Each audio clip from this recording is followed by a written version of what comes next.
everybody, Brickhouse here, and Disney's finding itself into some hot water again.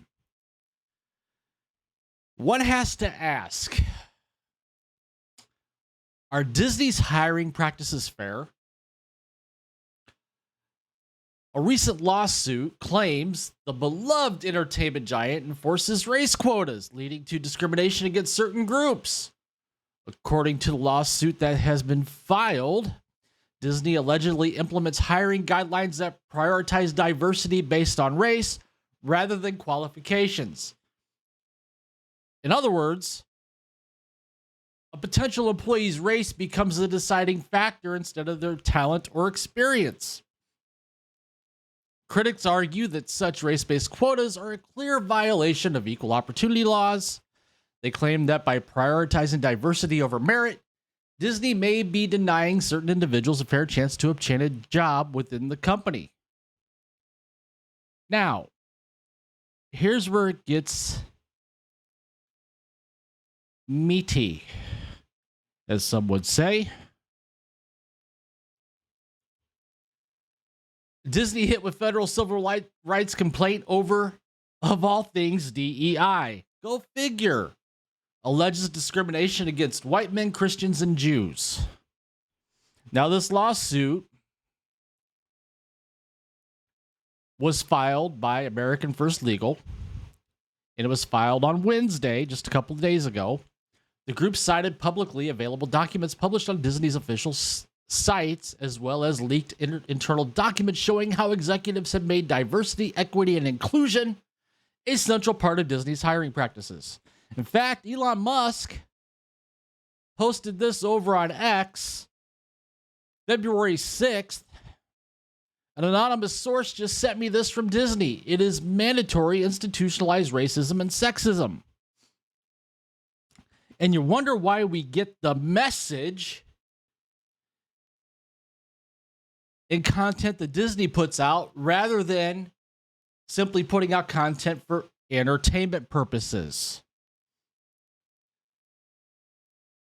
And we've had examples of gender swapping, race swapping of iconic characters. In fact, just yesterday, I posted a video, as well as some others on YouTube, about the character Morph in X-Men 97. You know, I'll call it the sequel to the X-Men animated series from the late 90s, where a character by the name of Morph, who was in the pilot episode of the original animated series, it was subsequently, we'll say, deleted until later on in the series, where he came back as Evil Morph, who's clearly a man. Well, in the new series, he's now non-binary. That's one example. That's the most recent example.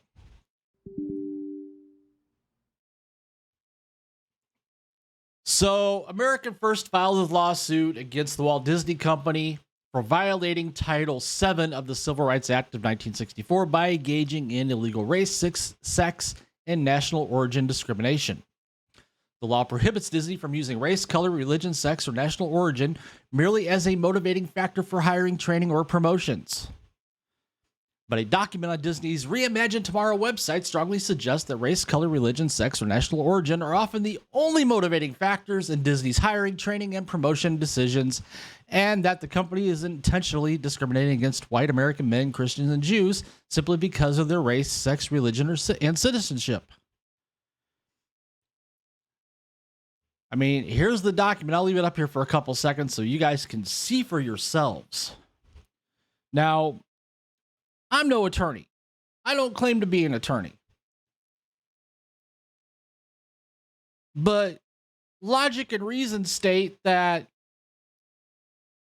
this here is in and of itself discriminatory against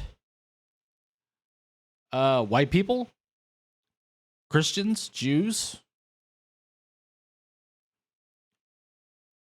I mean, there it is. In this case, in color. So we know companies are running fast from DEI. And the reason why we know this is that DEI, even though it promotes itself to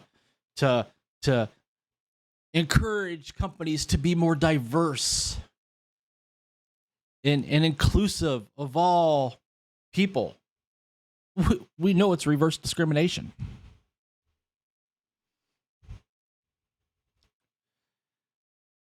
And yet, here's Disney again, and you know this comes from the top.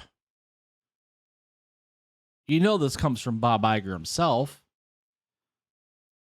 as he's basically deemed himself, I don't know, God and the moral authority. That's my opinion.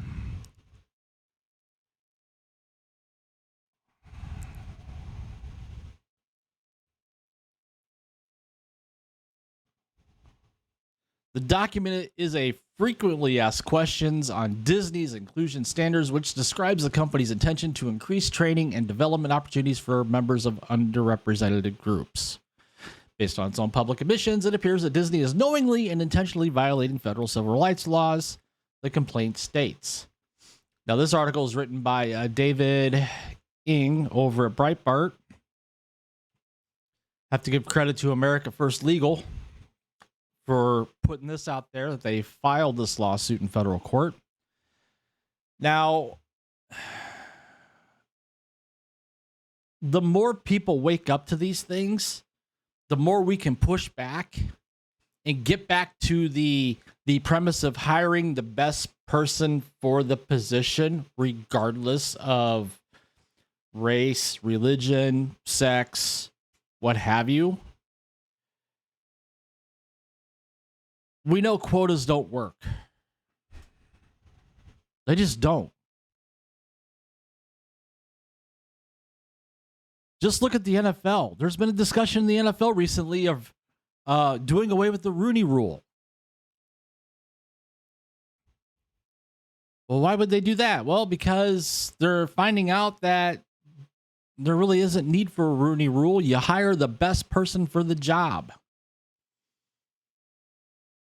It's real simple. But yet we have to overcomplicate things because of representation, inclusion. And don't get me wrong, I'm all for diversity and inclusion, but let it happen naturally and occur naturally. We don't need these policies with quotas to have to be enforced because a segment of the population is this percentage and this population is this percentage. So within our company, we have to hire this percentage of these people and this percentage of we don't have to have that. It gets back to being simple. You hire the best person for the job. So just wanted to throw this one out there, folks. Wanted to share my opinion because, again, the more that people push back against these things, the more these corporations are going to go, oh, crud, we can't be doing that. And it has started, but there's still a long way to go. So tell me what you think. Comment down below, share your opinion. While you're at it, please take the time to smash that like button, subscribe to the channel if you haven't already. Hit that notification bell so you don't miss a video. And with that, I will see you later.